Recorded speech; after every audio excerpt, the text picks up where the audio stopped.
Oh.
Thank you very much.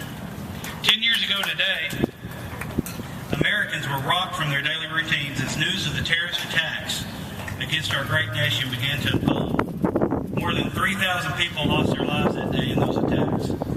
3 were native Arkansans. Sarah Lowe of Batesville was a flight attendant working aboard American Airlines Flight 11 when it crashed into the North Tower of the World Trade Center.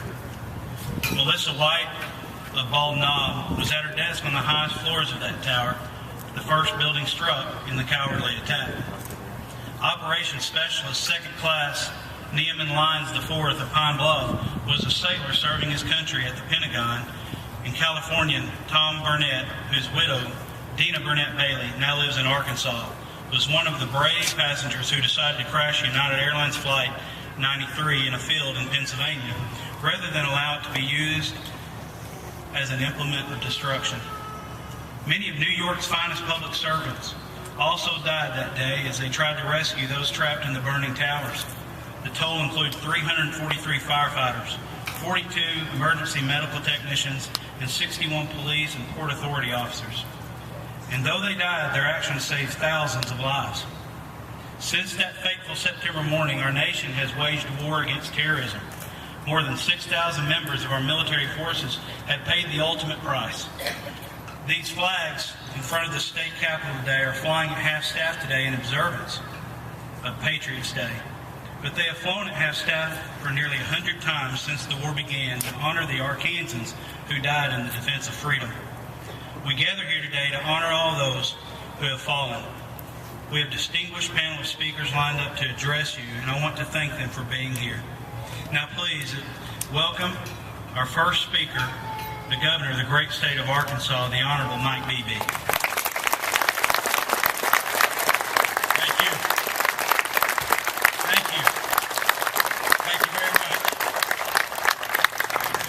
I want to apologize on the front end. I told General Wofford I didn't want to leave before his speech, but we have another event which is commencing in just a short over at Clinton Library, also commemorating 9/11, and I don't know that we can have too many events to acknowledge the very things that were mentioned, obviously, in the invocation, and the very things that Mark so eloquently said about the reason that we are gathered here.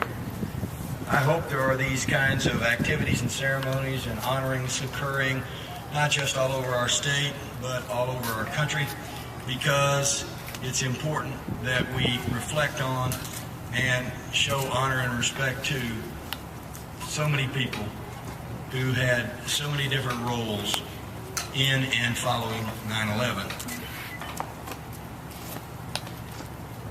I never cease to speak to a graduating class of police officers or firemen that I don't try to bring up the fact that we as human beings tend to take so many of our blessings for granted and so often don't appreciate what we have until it's either gone or until it's seriously threatened.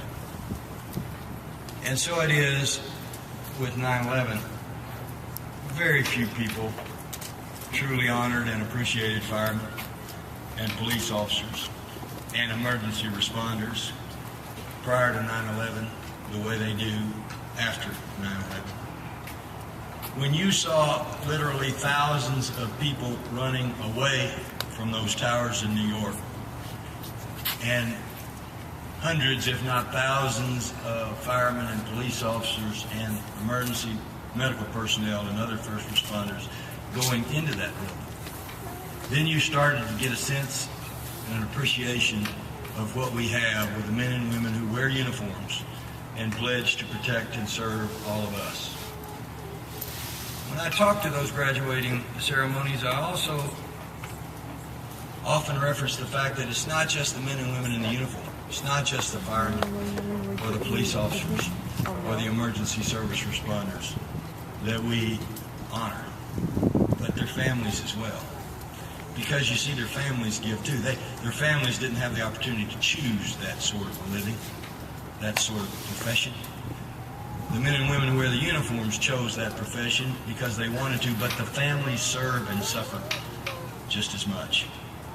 So we mourn, as Mark said, those whose lives have been lost, but we also honor those who courageously served to save lives, and who, in that very moment, also, inevitably, many of which lost their own life.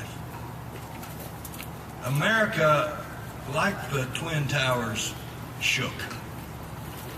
America, like the Twin Towers, wavered for a short time. But unlike the Twin Towers, America did not fall. Those people who thought they would bring America to her knees by the acts of 9/11 saw a resolve rekindled in our people that we oftentimes see in times of crisis. This country, these people that make up America, have always responded to a crisis with a kind of unity and force and resolve that absolutely stuns the rest of the world. They don't realize, they don't know that you can't subjugate or bow our people. And just like a fighter who takes one to the chin once in a while, you might reel a little bit, but you come back stronger. And unlike that fighter who quits or who falls, America never does. So 10 years later, we continue to see evidence across the world of our men and women who are willing to do whatever it takes to preserve our freedom and our way of life, to protect you and me, whether it's at home or abroad.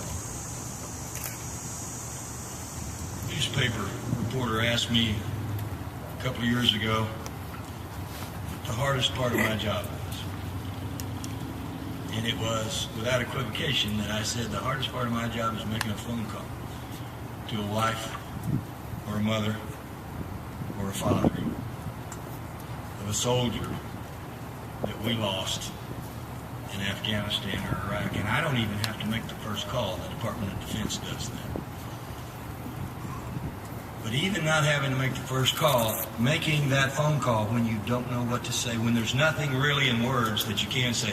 But I usually tell them that if 3 million people could get their phone number and call, if 3 million Arkansans could respond, they would say, God bless you. We mourn with you.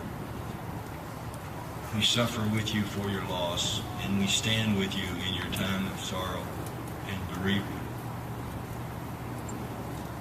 My hope today,